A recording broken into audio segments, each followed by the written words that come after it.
Imagine a real official scoreboard in your basement, in your garage, anywhere you want it, maybe in your office behind you, that actually keeps track of the score for your favorite team while it's happening with their official branding on it. We want to introduce you to Fan Zone. You can check it out in the link in the description of the audio and video portions of this podcast. And let me tell you, you can get all 32 NHL teams. You can get all 32 NFL teams. And we're talking about real-time scores displayed directly on an easy-to-use app. And yes, you can manually score it too, because maybe you're having a mini stick tournament or a ping pong tournament or whatever it is in your basement. These things are so cool. They're huge, and they will be a centerpiece in your basement, in your life. So check out fanzonescoreboards.com. And by the way, we're giving them away.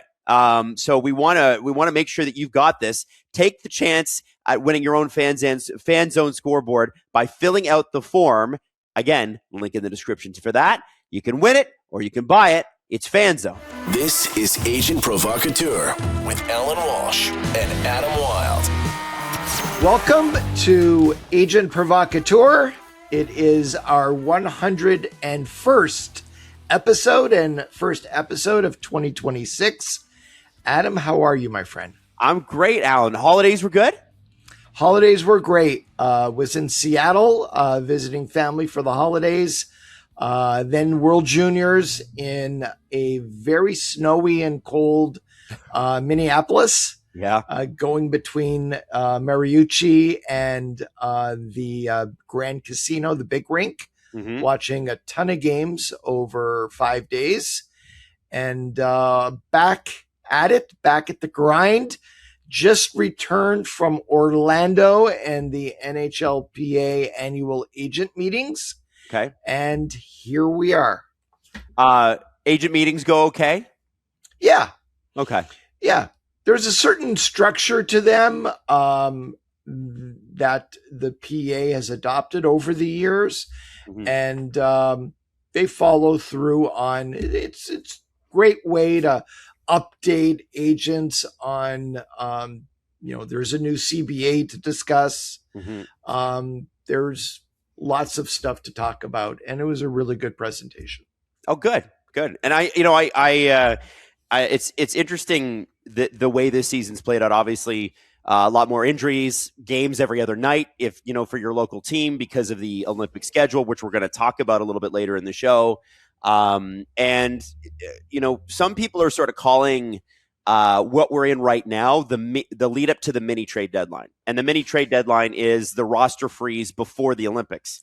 Right. And a lot of teams want to get their work done now so that when the Olympics happen, it's like, okay, players can come to town, they can get set up or whatever, and they can get acclimatized before everybody comes back, and then it's going to be a really quick push to the playoffs. Your clients are, you've got enough clients that you're going to have somebody always mentioned in trade rumors. There is a notable guy on a team that is officially retooling, rebuilding, whatever they want to call it, the Vancouver Canucks.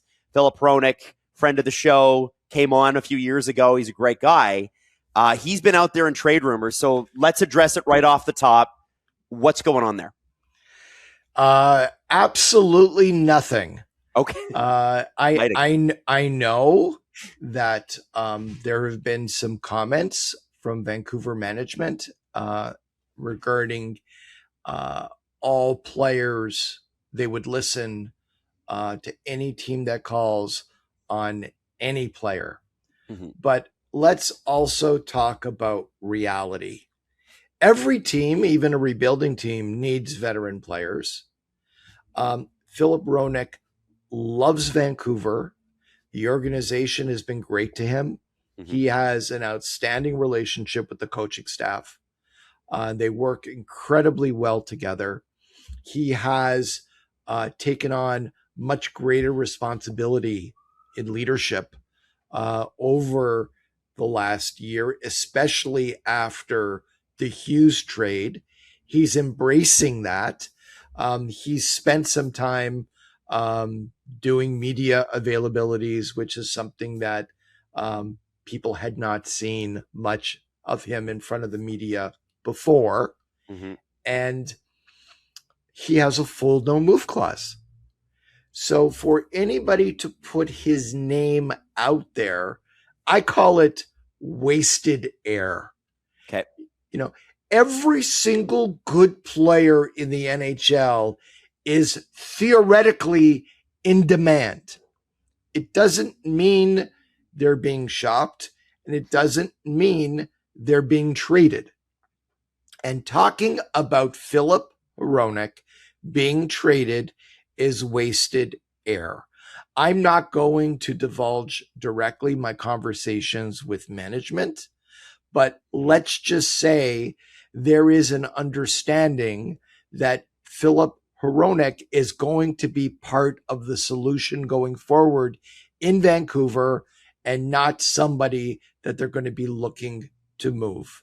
So there is a mutuality. So both sides are basically saying, we're really happy with each other. Mm-hmm. And we really like the role you're playing, and the player is satisfied with the role that he's playing.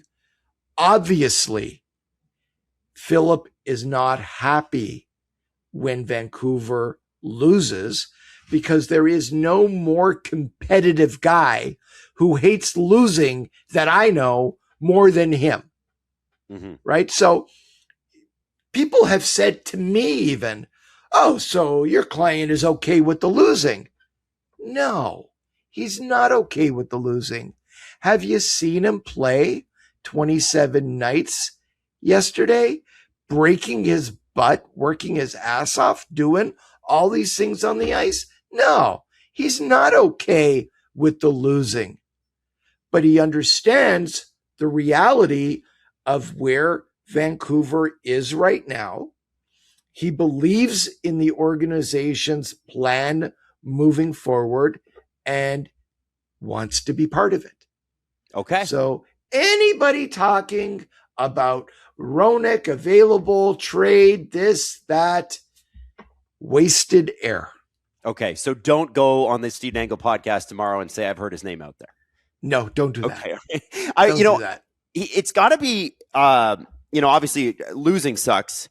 Retooling can be fun when you get on the other side of it, right? When you start to see some wins and some players develop and that sort of thing. But, one of the guys I kind of wondered about coming in the Quinn Hughes trade was Zeev Buium.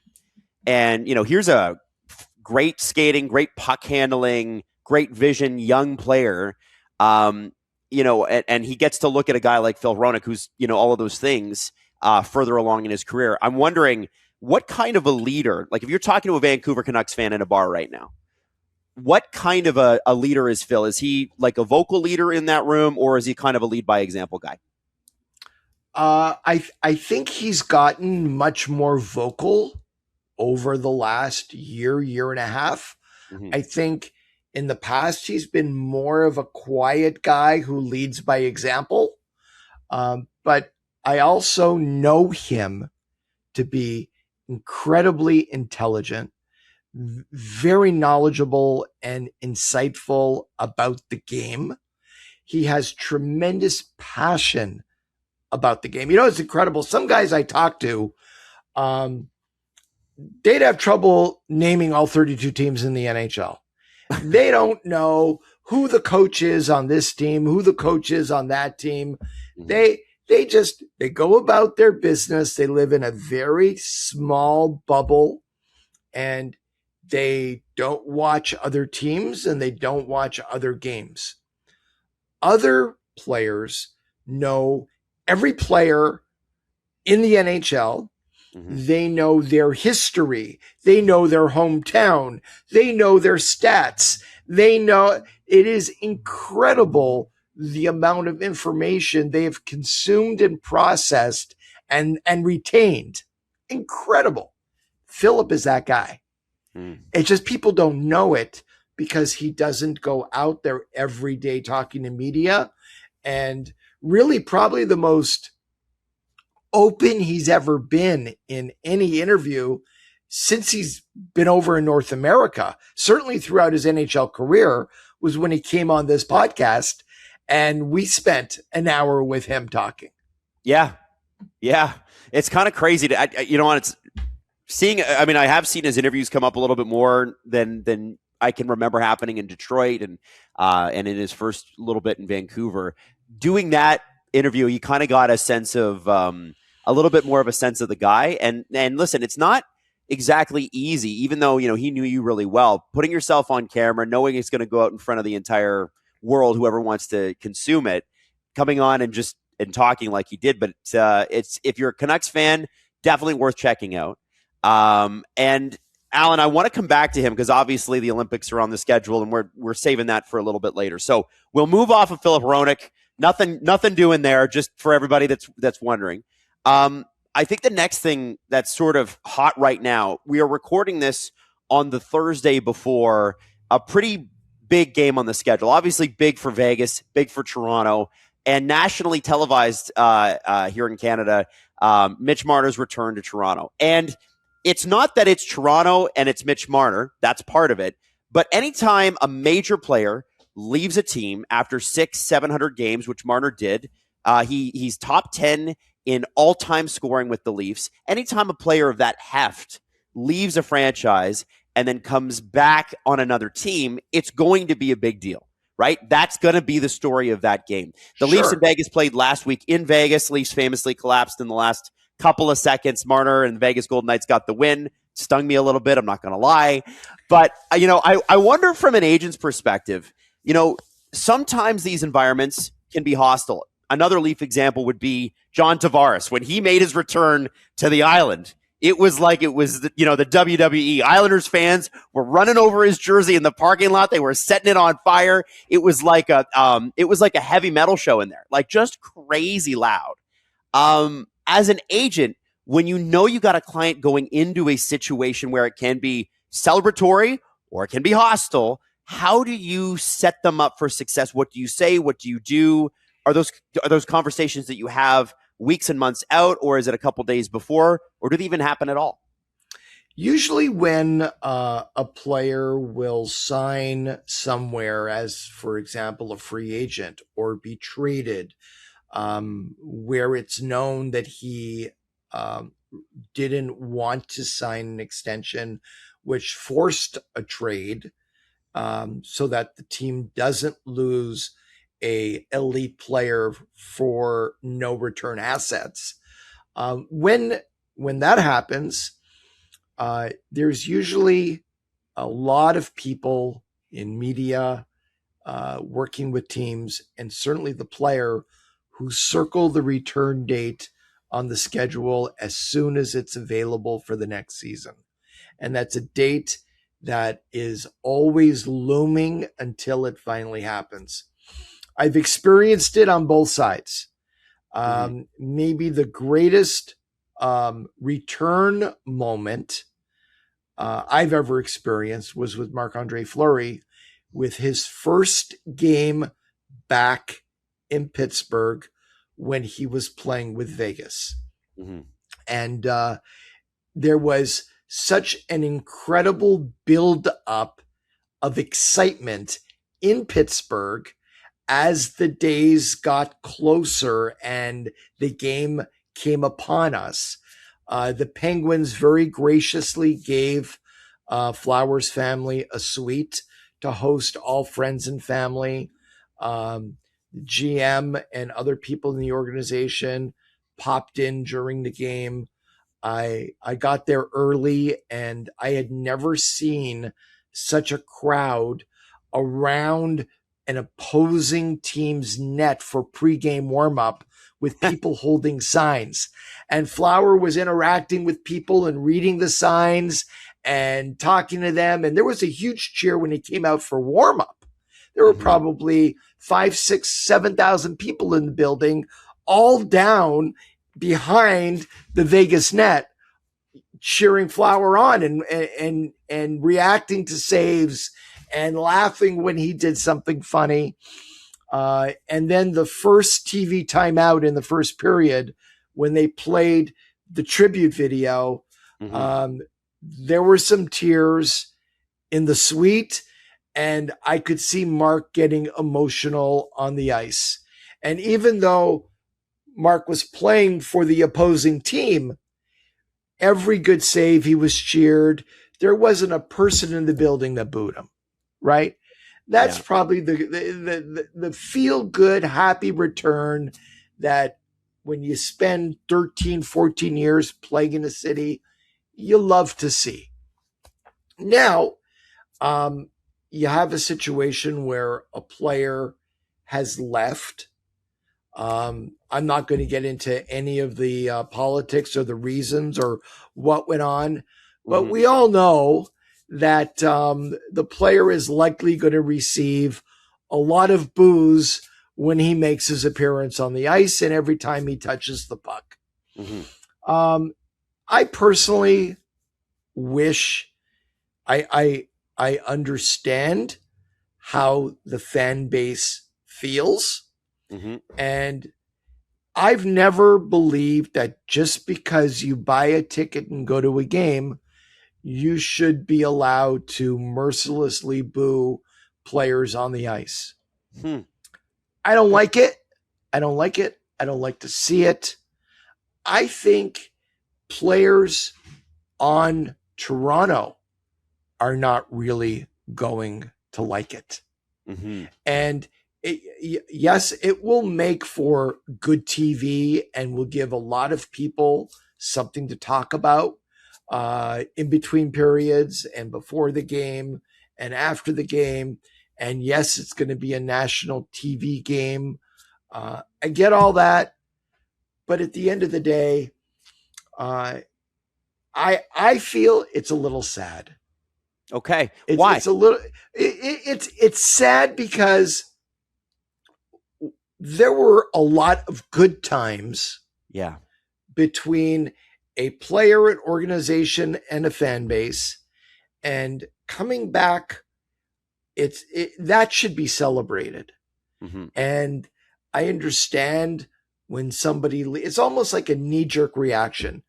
There's a jilted lover syndrome where somebody's been spurned and now everybody gets to let their emotions out at the same time. It's going to happen and you're not going to stop it. And there really isn't anything you can do to stop it. But that doesn't mean I have to like it. Right. You know, it's interesting because I've been, where you and I differ is I am within reason of the opinion that you pay a ticket, you can boo, right? Especially with Toronto tickets, let's be honest. Yeah. But I think in this particular instance, and, like Islanders had their own reasons for booing John Tavares, right? They were very different than this. I do think some of it is a little misdirected. I think there are many factors that led to this divorce in particular. But I also want to say, Allan, that, sometimes when people break up, they break up, the breakup happens. They have an argument post breakup about whatever. One person's moving out and they can't figure out who's taking the TV and who isn't, right? But then a few years later, one of them, I don't know, follows the other one on Instagram and then they message each other, hey, how you doing? And it's not that they're getting back together. It's that some of the anger and frustration and whatever has subsided. And you start to focus on, hey, what was good about this? Because I'm not going to hold this forever. Right.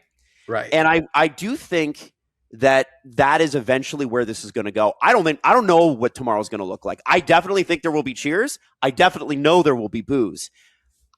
And I want to relate it to, like, do you remember the Vince Carter return to Toronto after he forced his way out? Absolutely. And you remember Toronto fans mercilessly booed him. And I think justifiably, because he, to my mind, still quit on the franchise and forced a trade and, left them. They made a bad trade, let's be honest. Like, they traded for a guy, Alonzo Mourning, that was never going to report. But the reality of the situation there is that it left the franchise floundering for years and years to come. Part of that is the franchise is doing. And as we say with the Marner situation, it's more than just Mitch. It's the franchise too. It's the way things were handled. It's COVID. It's everything else.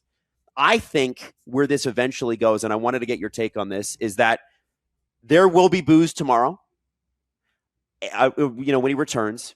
But 3, 4, 5 years from now, those boos are going to be gone forever. And people are just going to recognize this guy as he gets older in his career for the great contributions he made. And I think because I remember what the Toronto Maple Leafs were before Mitch showed up.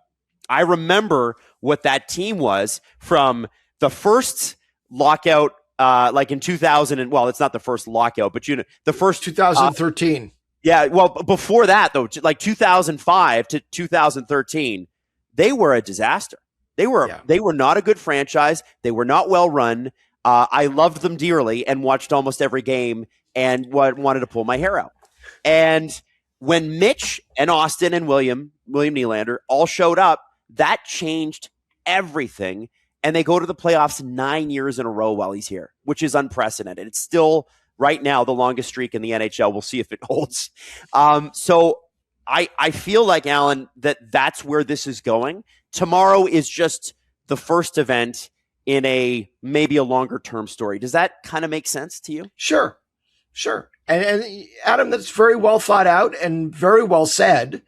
And I can't really disagree with how you're thinking. It's just, I've always been a player's guy. Yes. Yeah. And a player choosing to avail himself of his rights under the CBA to become an unrestricted free agent.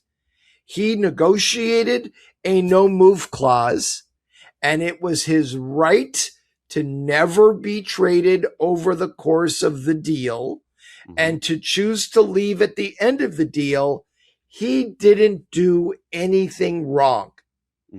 He just enforced the rights that he had and availed himself of them. Yep. So and had a great season in the meantime. He was great last year. So, yeah. If a player isn't doing anything other than what the rights in the system allow him to do, it becomes, like I said, jilted lover syndrome. Well, I think there's no question there's that going on. I think so. Has any player ever expressed sort of an anxiety of going back? And you don't have to be specific with like who it is, but like, oh God, I was there a long time and I think there's going to be a negative reaction. Did they ever call you and say, I'm a little concerned about this? I've gone through this type of situation on several occasions. Players just want to get it over. They just want to get it over with. Okay. Right. Okay. There really isn't much advice you can give them except don't react. Don't take it personal. And it's difficult to come back to a place that used to be your home, where you have so many friends in the building and so many friends still on the other side of the rink, and to be mercilessly booed. Yep. It is embarrassing.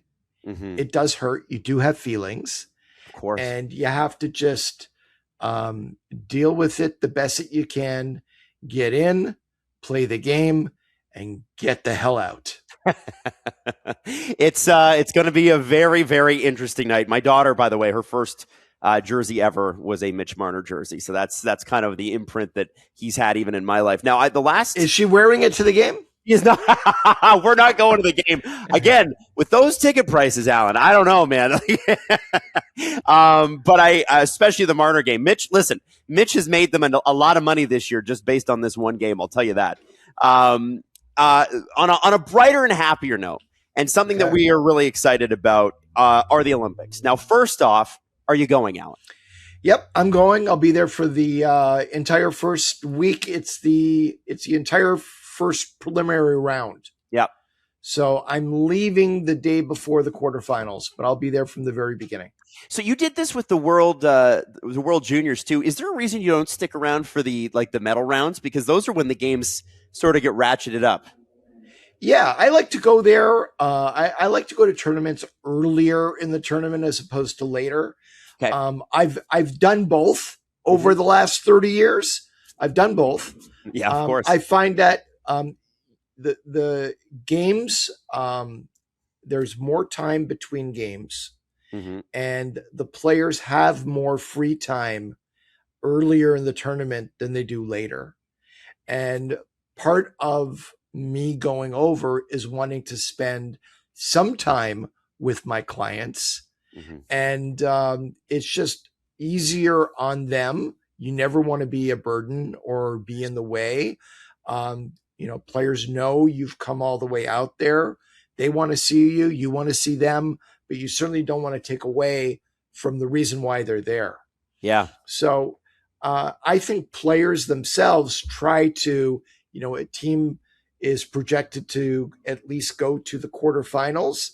They want to limit distractions when they come to the one and done games. And I don't need to be a distraction. So go in early, do what I need to do.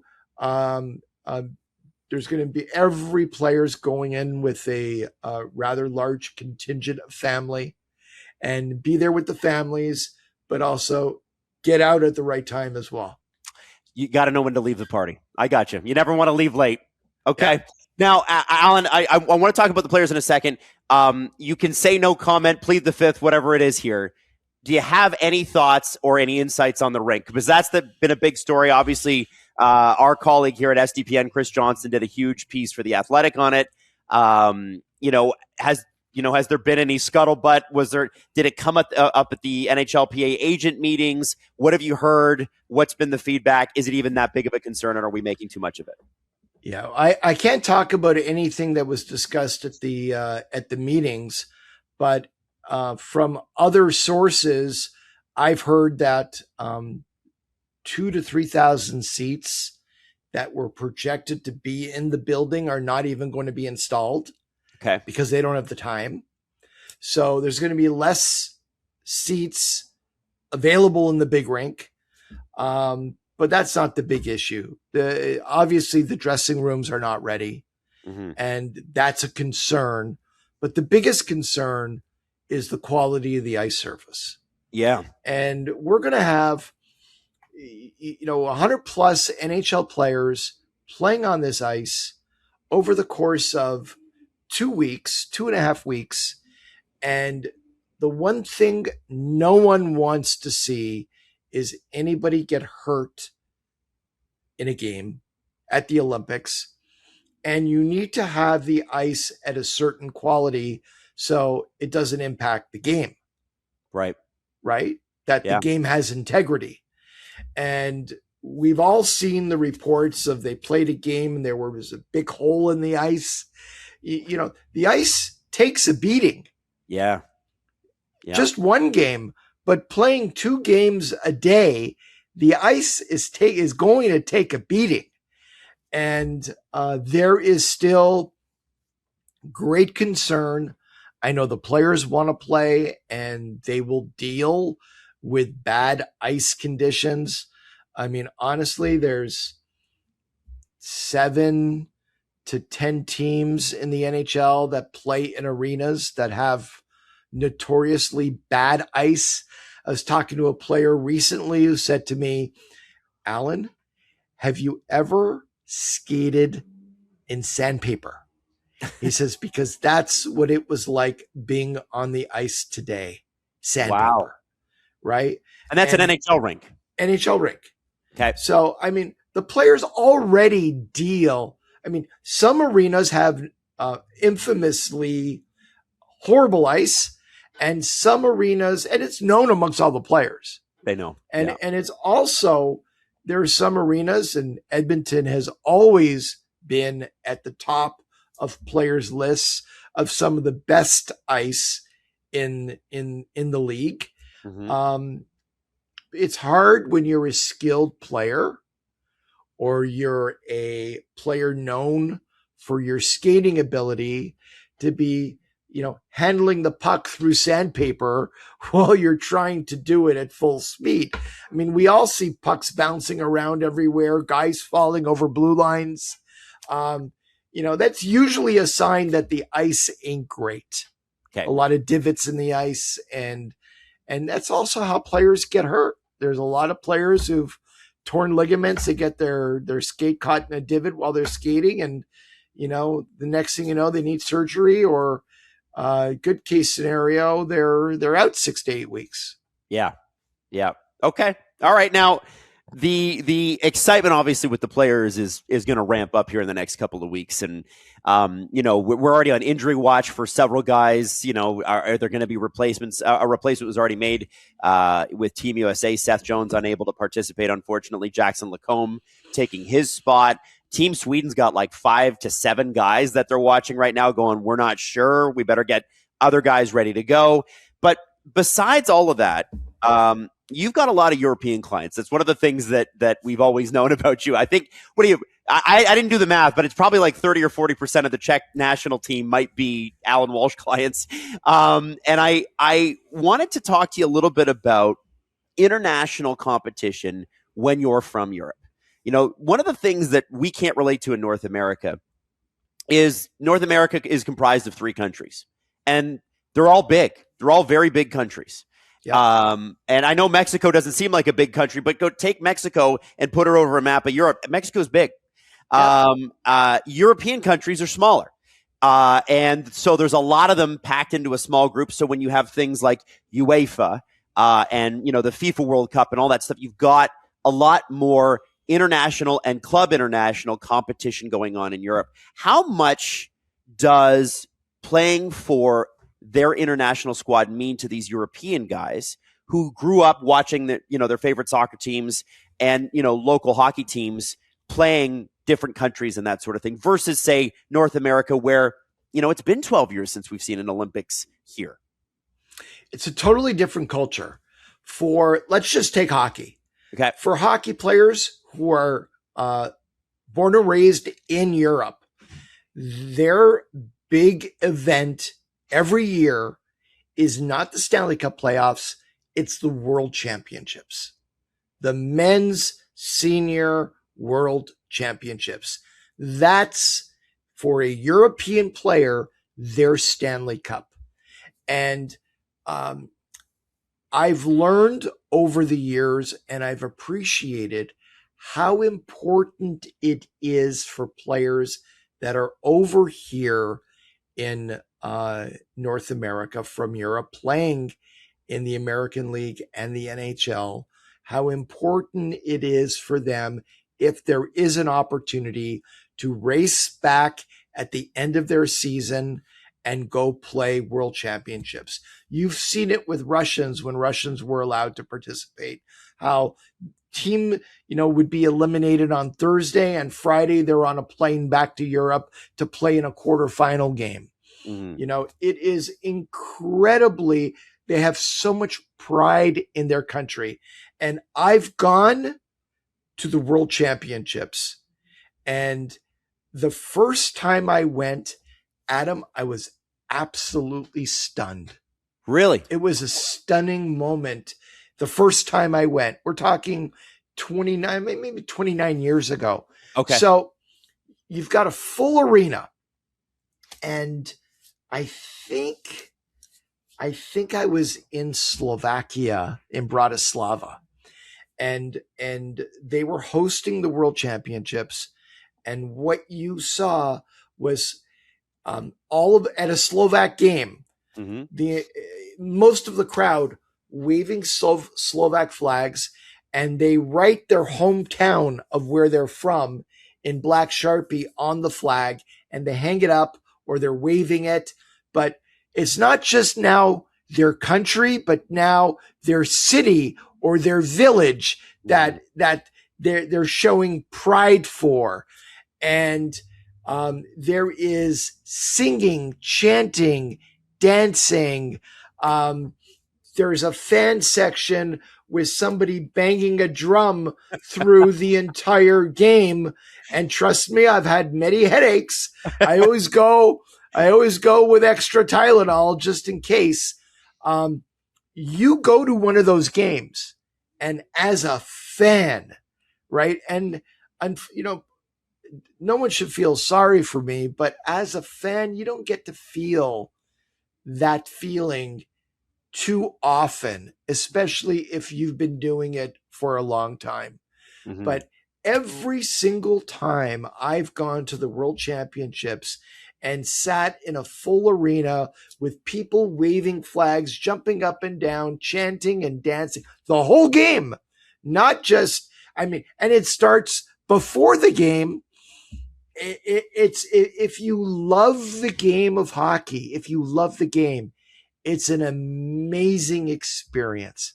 And I always wondered why, like, the NHL game experience didn't take more from that. I've never understood blaring rock music in between every stoppage of play to a decibel level where you can't talk to the person next to you. Yeah. I don't get it. I've never understood it. I think that the NHL's in-game experience in many arenas is ridiculous. And if you take the energy centered around the fans and the fan experience in the game and bring that into an NHL arena, and the NHL is still very much a gate-driven league, you'd really have something special.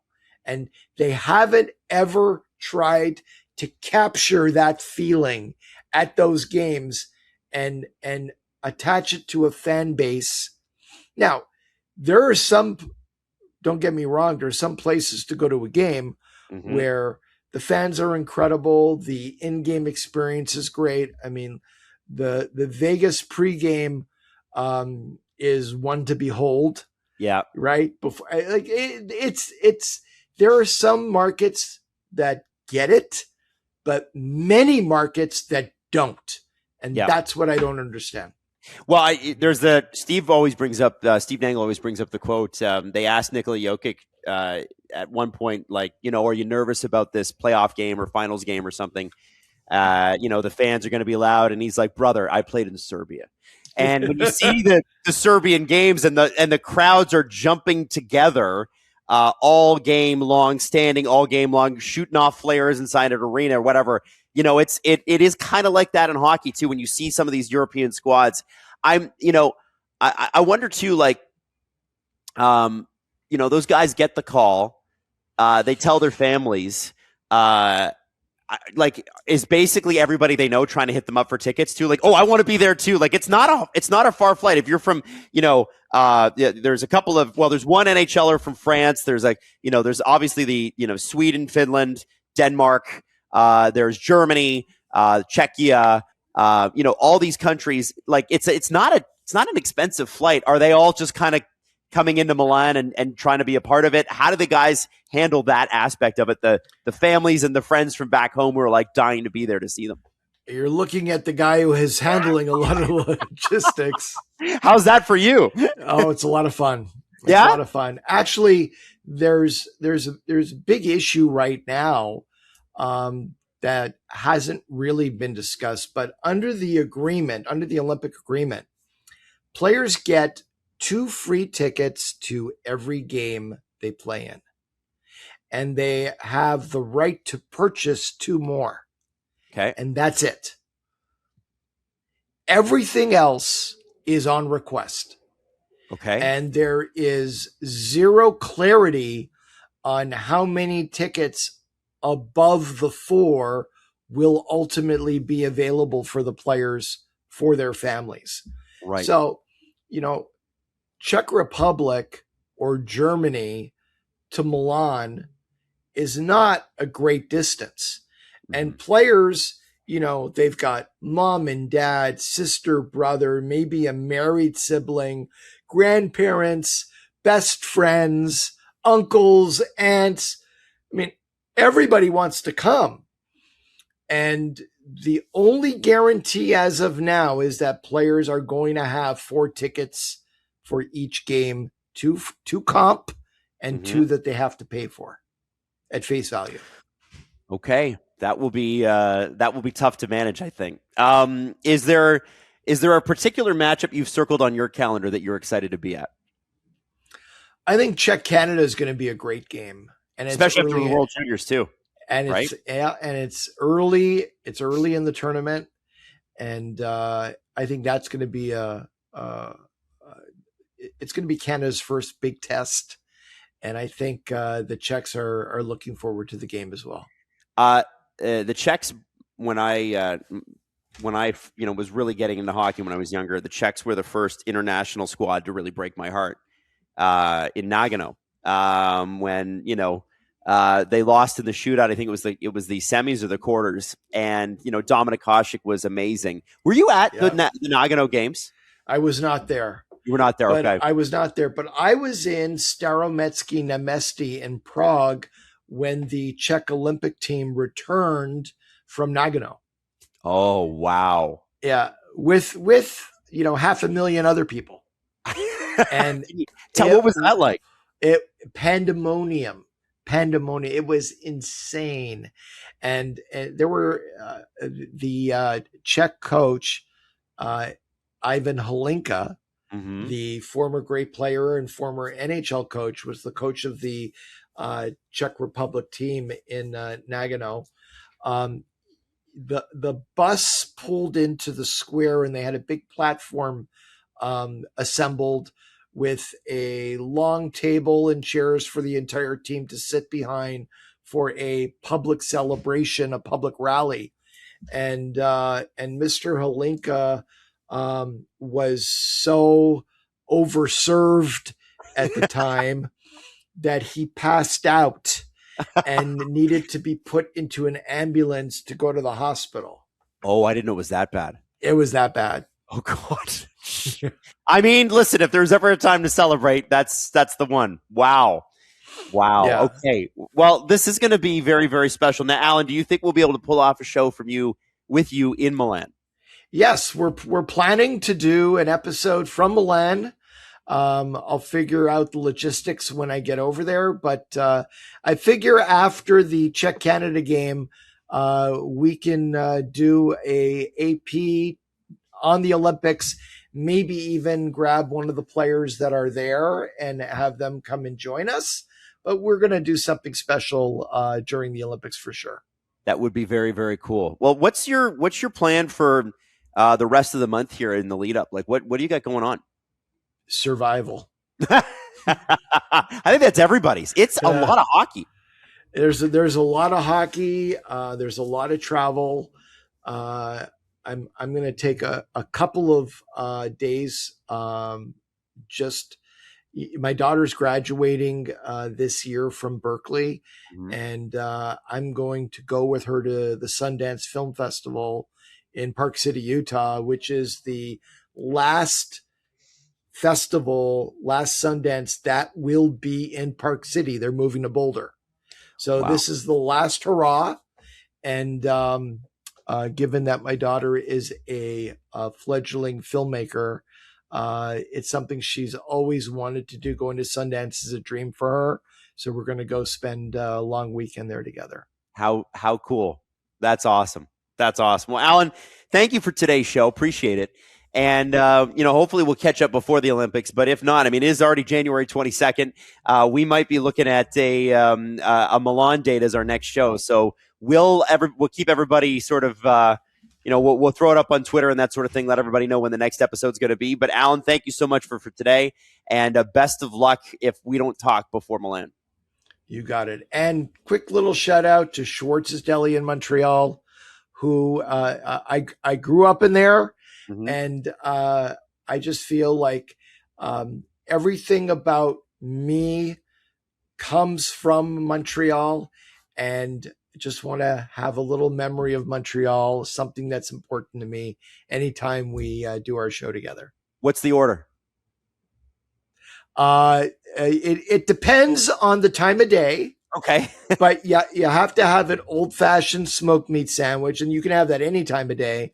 But one thing that is extremely underrated at Schwartz's is their rib steak with extra spices. Okay. Can't go wrong. All right. I love it. Allan, thank you so much. All right. Great seeing you, Adam. This has been Agent Provocateur with Allan Walsh and Adam Wylde. Follow Allan Walsh on Twitter @WalshA. Subscribe wherever you get your podcasts by searching Agent Provocateur and hitting the subscribe button. YouTube.com/SDPN.